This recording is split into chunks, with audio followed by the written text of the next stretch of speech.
You're still watching JoyNews Desk. I am Daniel Dazen. Now, growing slums in Zongo communities are worsening the plight of residents already plagued by poverty, unemployment, disease, crime, and other antisocial activities. Many of the settlements in Kumasi have seen tremendous upgrade in road infrastructure in recent times. Live FM's Erastus Donko reports beneath the flamboyance is a story of filth created by the people.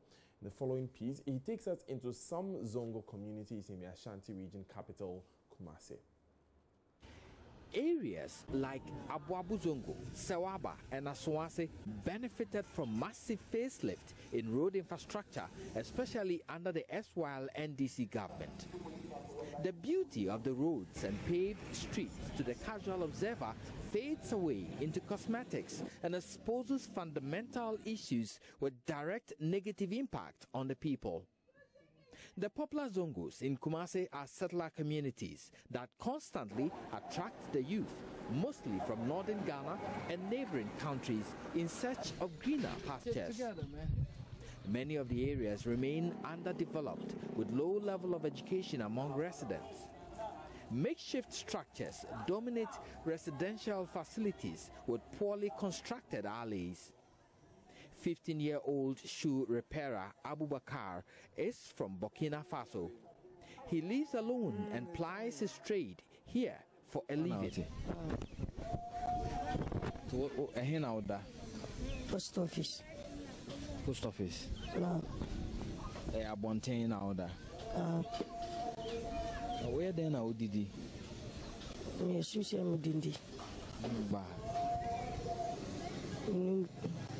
Me papa no oba dani. Well, so I've been talking to 15-year-old Abubakar, and he's saying that his mom, his parents are all in Burkina Faso. He came here with one of his family members, but he's been abandoned to his fate. So he sleeps at the Abuabu post office on a bare floor. And in the daytime, he works as a shoe shine boy. I asked him how much he earns. He says 5 cedis. There are many of such children in the Zongos, plying trade of their own, fending for themselves.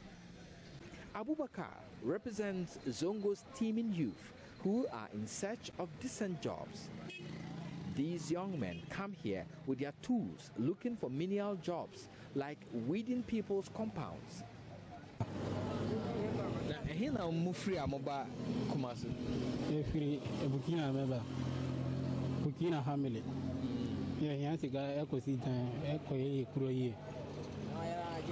Well, so these are from, they say they are from Burkina Faso, and they are here to make some money, go back and make a living. Timoba, ano passe mo betina ha, dia na moye. Ejuma na yepe ajuma ye. Ejuma benza. Yepe lodo. Many of them are into buying and selling of metal scraps. Along the Abuabu Susan storm drain are these clusters of settlements in filthy, demeaning environment. These kinds of habitats continue to rise almost by the day. These men at Abuabu Zongo want government to provide jobs to keep the youth busy. They even put it as if you are like you are a politician, you have a godfather in politics,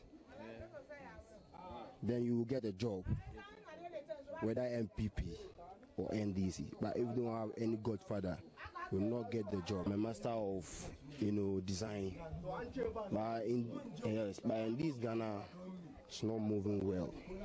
So you understand? So I have to change my destiny, my work. All of them, some of them are professional in their own job, but because of all this problem, they do nothing, end up in jail or something. Does it happen? Yes, yes, a lot of them. A lot of them, even younger than this boy. Always happen. They are happening. It's all because of work.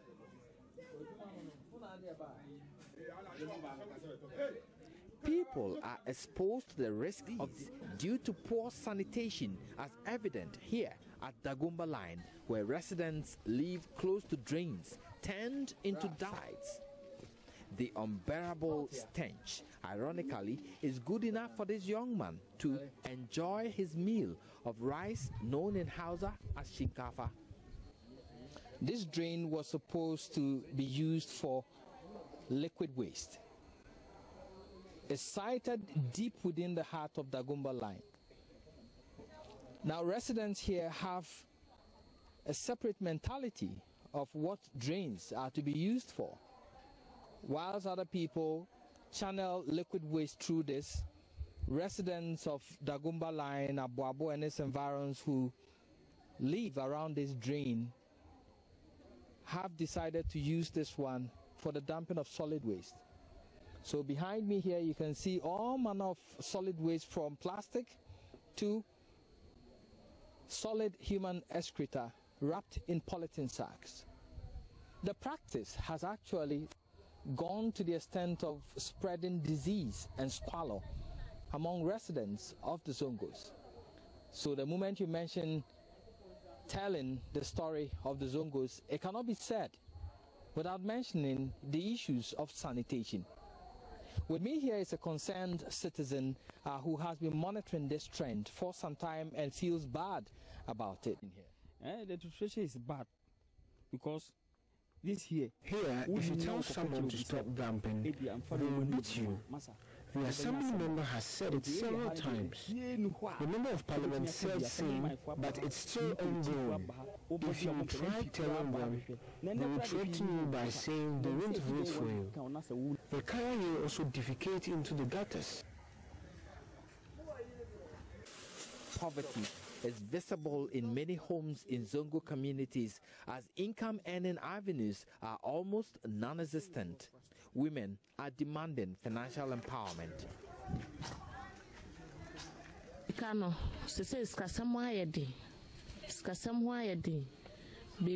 Now we are having financial issues. Business is not good. Our husbands can hardly provide.